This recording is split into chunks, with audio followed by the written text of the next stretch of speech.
अल्लाह ने रहमत बताई है जो इंसान को पसंद है। एक बार एक शख्स आया हुजूर के पास, उसने कहा कि जब अल्लाह बंदे से खुश होता है तो किस तरह जाहिर करता है? बोले अल्लाह जब बंदे से खुश होता है ना तो उसके घर मेहमान भेज देता है, उसके घर में मेहमान भेज देता है। मेहमान अपना रिस्क खुद लेकर आता है। लेकिन आजकल सुनेंगे नहीं, फोन पे भी आए हमारे नहीं, हम कहीं बाहर हैं, हम आज यहाँ नहीं आ सकते। मतलब ये जो बहानेबाजी चली, बरकत घर से क्यों उड़ते चली जाती। दूसरी बार उसने पूछा कि और खुश होता है तो क्या करता है?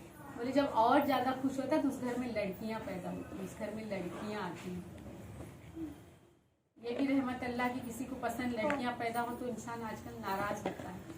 तीसरी बार बोला और खुश होता है तो बोले और खुश होता है तो बारिश बरसाता है, उस इलाके में उस जगह पर बारिश होती है। ये रहमत भी लोगों को पसंद नहीं है, बारिश हो रही है।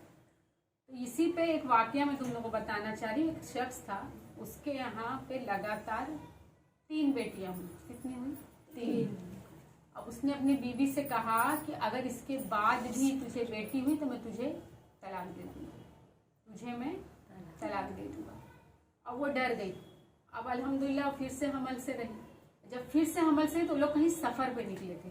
जब सफर में ही निकले तो उसे बीच में ऐसे लगा कि शायद मुझे डिलीवरी हो जाएगी, विलादत का। तो वो उसने सोची कि अगर ऐसे सबके सब पहले सफर कैसा होता था, सब एक साथ निकलते थे और वहाँ पे मतलब काफी दिन लगते थे पहुँचने, आज की तरह से नहीं था।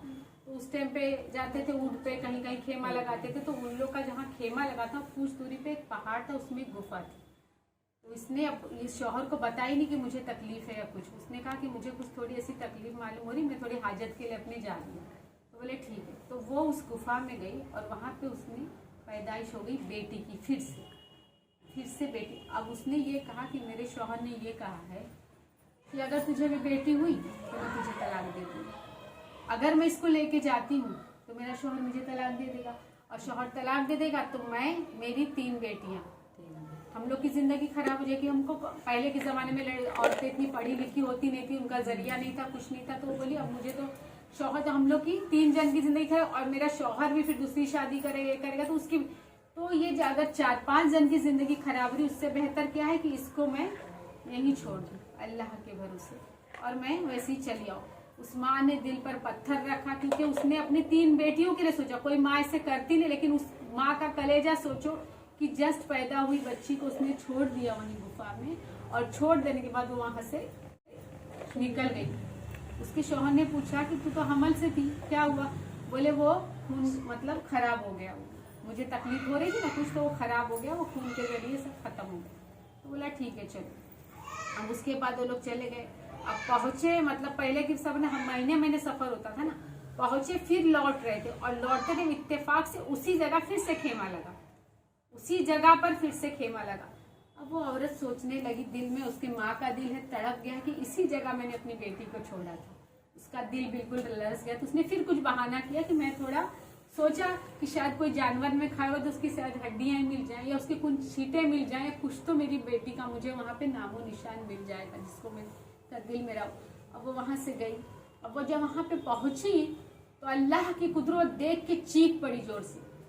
उसने वहां पे देखा कि एक 3 महीने की बच्ची खेल रही है और उसके बगल में एक हिरनी लेटकर उसको दूध पिला रही है। उसकी चीख से जो काफिले वाले थे वो सब वहां पे आगे, तू चीख की रही, तो लोग डर गए शायद कि वहां पे कुछ जानवर होगा या कोई चीज होगी, वो डर गई भी। तो वहां पे सब जमा हुए तो बोले देखो अल्लाह की कुदरत, देखो अल्लाह की कुदरत। इस बच्ची की विलादत यहाँ पे हुई थी, मैं इसको ऐसे ही डर की वजह से अपने शौहर के छोड़ के चली गई थी। तो गैब से उस वक्त आवाज आई कि जो पैदा करना जानता है क्या वो पालना नहीं जानता? हाँ, ये जो सूरह यासीन में लास्ट में आयत है, देखो अल्लाह ने ये फरमाया, जो आजकल एबॉर्शन करते हैं, ये सब चीजें करते हैं, हर कोई अपना रिस्क लेकर आता है। उसके शौहर ने तुरंत तौबा की, वहीं पे सजदा किया और बच्ची को अपने साथ ले गया। आजकल जो लड़कियों को इस तरह से कहा जाता है, लड़कियां जिसके घर में नहीं, हमारे दिल से पूछो, वो घर दोजख है। लड़कियां घर में रहमत होती हैं, उनको रहमत ही समझो। अब वो उसको जब साथ में ले गए तो उस वक्त अल्लाह ने फरमाया कि आज अगर औरत जात नहीं होती तो दुनिया होती नहीं होती ना। लेकिन औरतों को आज क्या कहा जाता है, इसको तो लड़की ही पैदा होती है। साइंस ने प्रूफ किया है, साइंस ने इस चीज को प्रूफ किया है कि लड़की होना या लड़का होना औरत के हाथ में नहीं है, क्योंकि औरत के जो जिस्म में जो जीन्स एक ही है, आदमी के अंदर 2 जीन्स है, एक्स एंड वाई, उसके वजह से लड़का हो गया। तो पूरा जिम्मेदार कौन है? शौहर है, औरत नहीं है। और उसके बाद में जब लड़का है लड़की होती है, और जो रिस्क आता है वो औरत के नसीब से मिलता है। तो इसमें जिम्मेदार देखो, दुनिया में रिस्क के लिए आदमी को ठहराया जाता है और औलाद के लिए औरत को ठहराया जाता है। तो नॉलेज नहीं ये चीज होती है ना, विदाउट नॉलेज ये चीजें हो रही है ना।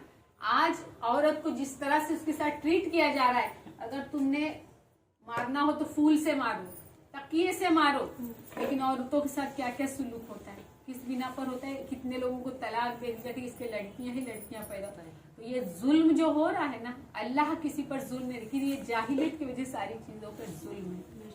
आज वो माँ के दिल से पूछोगी जो औलाद को छोड़ के वहां से गई होगी, क्या कितना दिल पे पत्थर रखा होगा। ये चीजें हम आज अपने बच्चों को जिस तरह सिखाएंगे, देखो हमारे पास भी बेटे हैं, पैदाइश से ही अगर हम जिस तरह से सिखाएंगे ना बच्चों को ये चीजें, नॉलेज में सब नॉलेज में रहता है, लेकिन औरतों को क्या समझते हैं? अपने पैर की जूती। हुजूर ने भी वाकया है कि एक बार उन्होंने दौड़ लगाई थी हजरत आयशा के साथ में, तो वो जीत गई थी क्योंकि उम्र में कम थी। उन्होंने कहा नहीं फिर से दौड़ लगाई जाए। उन्होंने एक बार कभी मार का वाकया हो तो बोले तुमको बदला लेने का हक है। हुजूर उनके साथ खेला करते। आज वर्ल्ड में बेस्ट मैन के तौर पे हुजूर का पहला नाम है। मैंने भेजा था वीडियो, पहला नाम है, पूरी दुनिया में सब मानते हैं, लेकिन हम उनके उम्मती हो के हम किस तरह से चल रहे हैं, गलत है ना। अभी यही तरह का एक और वाकया हजरत गौसे आजम का वाकया है। एक बार एक औरत उनके पास आई, शौहर लेके आया, उसने कहा कि मेरी औरत को मिर्गी की बीमारी। किस चीज की? मिर्गी की बीमारी। तो उन्होंने कहा कि एक काम करना, बीमारी लेके बताने आया हो, क्योंकि हजरत गौसे आजम ने ये कहा कि मैं सिर्फ मतलब इंसानों का ही नहीं वली, मैं जिन्नों का भी वली। जिन भी उनके ताबे में, जिन भी उनके ताबे में। कि लड़की का और वाकया पहले ये बता दो, मिर्गी की बीमारी थी उसको। मिर्गी की जब बीमारी थी, उसने कहा कि अब की बार जब तेरी औरत पर इस तरह से अटैक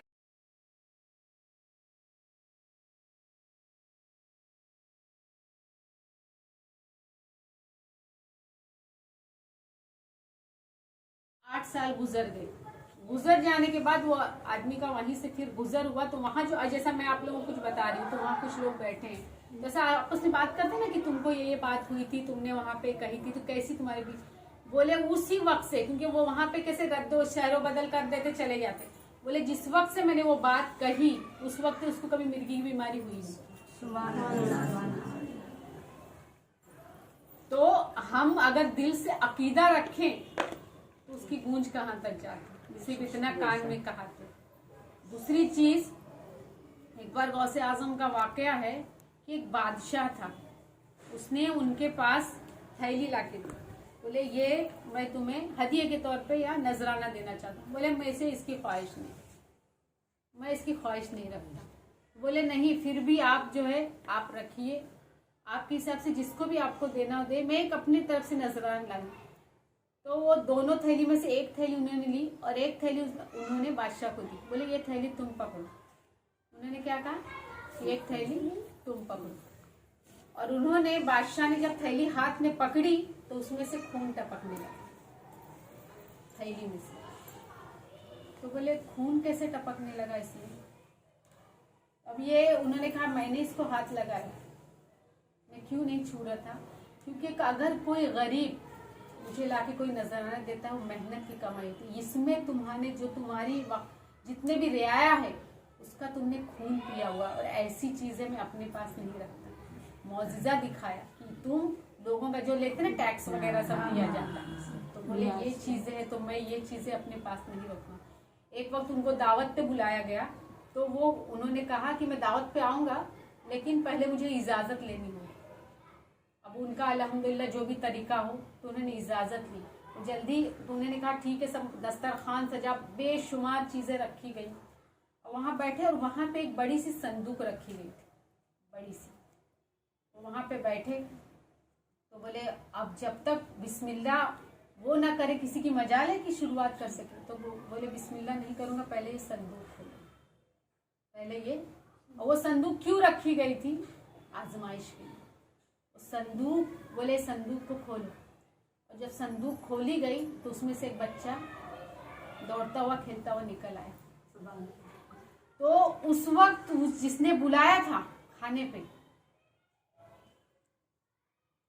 कांपने लगा, बिल्कुल बिल्कुल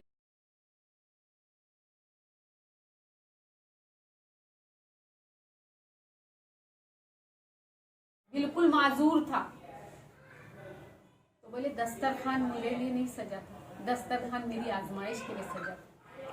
तमाम चीजें बोले ये सारी चीजें मेरे लिए हराम, मैं सिर्फ ये बच्चे के लिए आया था। दूर अंदेशी देखो, घर से उन्हें पता था कि वहां एक संदूक रखी रहेगी, उसमें एक बच्चा इस तरह से अधमरे हालत में होगा और मेरी आजमाइश होगी। उन्होंने एक चीज भी उठा के हजरत गौसे आजम ने उसको नोश नहीं फरमाई और सीधे पहले क्या कहा? संदूक खोलो। तो गैब की खबर उन्हें होती थी, गैब की खबरों के वो जानते थे कि आगे क्या होने वाला है, कैसे होगा, क्या होगा। आज जिस भी तरह से बातें की जाती है, यकीन तो अल्लाह हम सबको तौफीक दे कि उस तरह से हम दिल से माने और उनको समझे और इस सब के सदके में हम सब की मुश्किलात आसान